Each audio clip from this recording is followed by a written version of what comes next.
fun to do bad things, to drive into a car.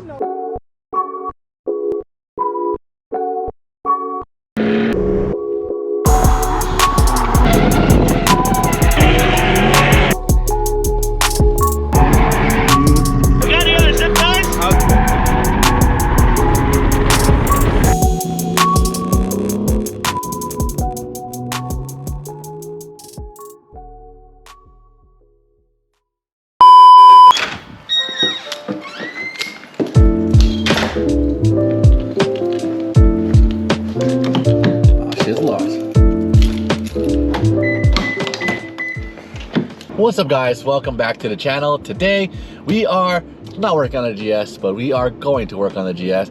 I am collecting as much parts as possible to do maintenance on the GS300. So this is what I ordered. Well, I ordered a ASIN water pump, ASIN thermostat, ASIN timing belt tensioner, Velcro valve cover gasket, Velcro thermostat housing seal, front crankshaft seal, timing belt pulley from NSK, ultra power accessory belt, and another O-ring seal for the water pump or thermostat. And that ended up being $253. I know it's blurry, but believe me, you can see it kinda, whatever. So all I need left is some coolant, some oils, and I did buy a timing belt and a front cam seals from the homie Jose.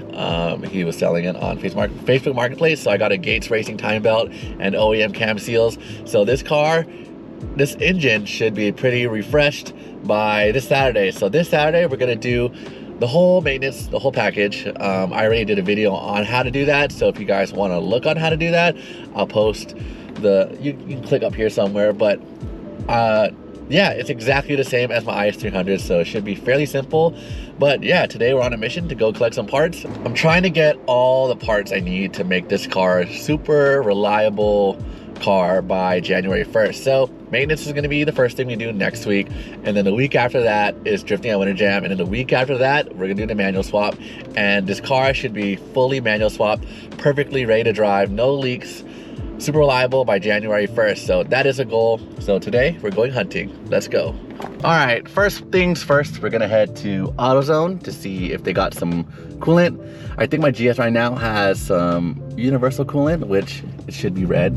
You guys know Toyota, Lexus runs red/pink coolant, so we're gonna get that. And then we're gonna get some oil for the transmission, because when I do the manual swap, we're gonna need some oil to fill the trans. So here we are. Hopefully don't yell at me. I'm trying to drive with one hand and a camera.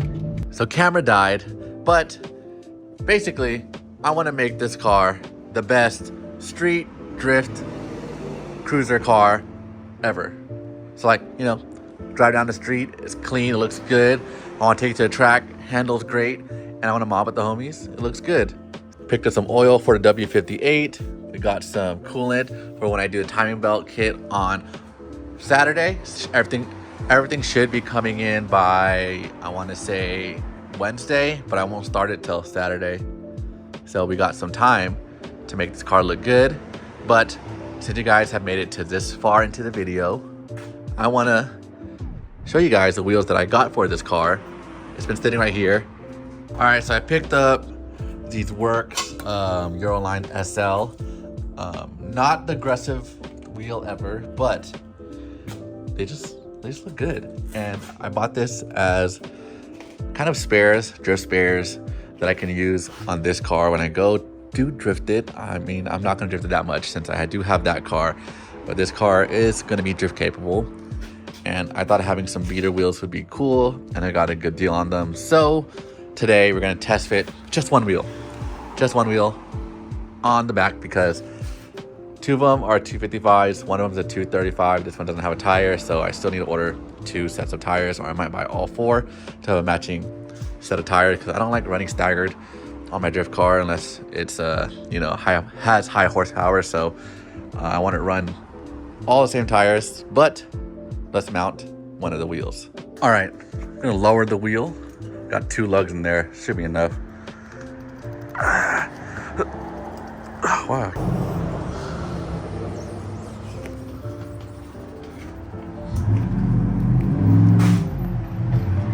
Oh yeah, that's good.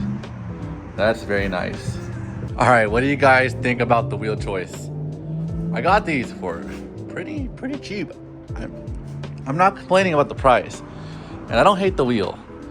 And I actually did order a fat spacer for this wheel, for this car, so that way it'd be a little more aggressive fitment. Let me see how much spacing it needs, see if I order the right one.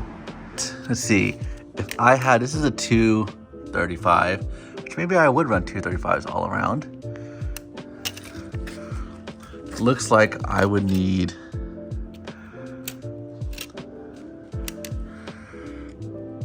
about 1.5 inch for it to be pretty flush, but probably 1 inch would be enough because I plan to take out the camber on the rear. I want to run zero camber in the rear because zero camber is how drift cars are. And I don't know if I explained this, but I want to make this have like a drift fitment. So it's going to be a very similar setup to how this car looks. Zero camber in the rear, a bunch of camber in the front. Not going for the VIP look, but I am kind of going for the VIP look, as you can see with the wheel. But I'm going for like a drift VIP look. You guys know what I'm talking about? So what do you guys think about the wheel? Man, should I just run those tires in the rear for now and just leave the stock in the front? Because, oh man, what do? I don't know what to do. All right, guys, I couldn't help myself. I put the wheels on the rear. The front's gonna look like that for a little bit. I'm just gonna mob with this and see how I like it, see how it feels. I did put both sides on. So the rears, they're actually 255s. But man, they look good. A little spacer and this car will look pretty gangster. So zero camber and some spacers, this car looked really good.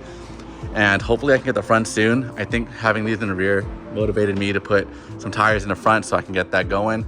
But for now, I'm gonna roll like this, get the maintenance done, and man, this car is gonna be sick. All right, I couldn't wait, and I found these tires down the street. I mean, like, I didn't find them on Marketplace down the street. So we're actually gonna throw these on. These are 225 45 18s, and we're gonna put the front wheels on because you can see we only had the back.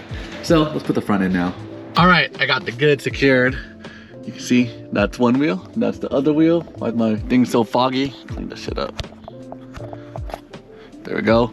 Got that wheel. Let's go get them mounted. All right, this is the new wheels, new to me. Looks like I need to lower the front a tad bit, but actually no. I think I'm gonna leave it like that because I'm gonna do like the drift fitment. So I'm gonna add a fat spacer and add a lot of negative camber in the front. Sorry, it's a little bit windy, but I think it looks good. The front fitment's pretty good. Rear, on the other hand, super sunk, but it also has a shitload of camber in the rear. Look at that.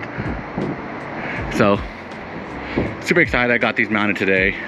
Now I can stop looking like one of those sideshow cars. So, looks a little bit decent.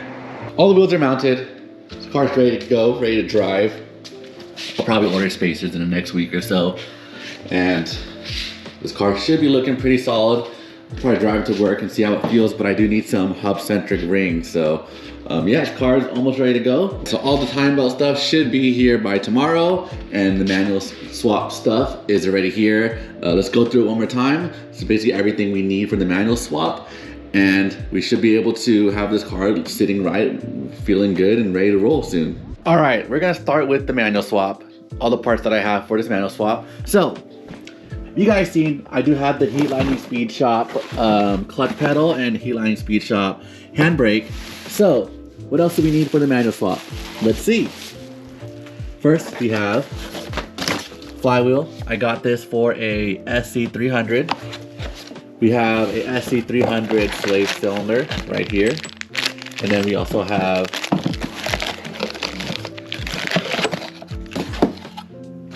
a clutch for an SC300. We open up the kit. So let me open up. It's clutch, flywheel, throwout bearing. We also got clutch line that goes from the master cylinder to the slave right there. We got flywheel bolts right here. Cube sticker. We have something called a automatic emulator, and when you do a manual swap on a car, if you don't have a manual ECU, and of course the GS300 never came with a manual ECU, you need a ATEMU, whatever you want to call it. It emulates the car being an automatic, so that way you still have all your full VVTi functions, and you have resistors right here. It's going to help you turn off all the different check engine lights that you have. So when you do install this, you have no check engine lights. You have full access to your VVTi. The only thing is you have to cut and splice into your ECU, and I do have the device installation. There is different brands that you could use. I got this from a guy off Instagram, so I appreciate you for sending this to me. But Serial 9 makes this, a couple other companies make it, so go ahead and do your research, but this is the one I have. And of course, you got the rear main seal. You always want to do that when you are changing out your transmission. Mine is leaking like crazy, so of course we're gonna swap that over. Moving over to the next box, which I skipped over quickly. It is a cube box right here. It came with, as you can see, here, I'll open this up for you guys. It's basically a new bushing for your shifter. It's basically where the bushing sits inside the shifter. It's like the little casing right here. You press in this little metal retainer right there, and so that way you have crisp shifting when you do shift. So I have the full kit right here. I have the retainer right here. It comes with a press to press them in, the bolts to press them in, and then I bought a new bushing right here. If you want the part number, I have it in one of my old videos. And then I have a new seal for the rear tail housing seal, the output shaft seal that I will replace soon. We have pressure plate bolts, OEM, or actually I think these are ARP pressure plate bolts. Put that in here. And then we have the clutch fork right here. So I want to say this is everything we have for the manual swap. So we got this W58. It is from the older Celica Supra. It is pretty dusty. I probably will clean up a little bit more before I put it on. But I did send a shifter to the homie Nico to get the shifter extended so it sit in the GS300 hole pretty good. And yeah, that's it. That's all I have for the trans. All right. I hope you guys enjoyed this video. That's pretty much everything we're gonna be doing to this car by the end of this year. So this is everything I need to make this car feeling right, feeling good, sitting perfect, and ready to be manual swapped and ready to drive. So thank you guys for watching. Don't forget to hit the subscribe button. I'll see you guys in the next one. Peace.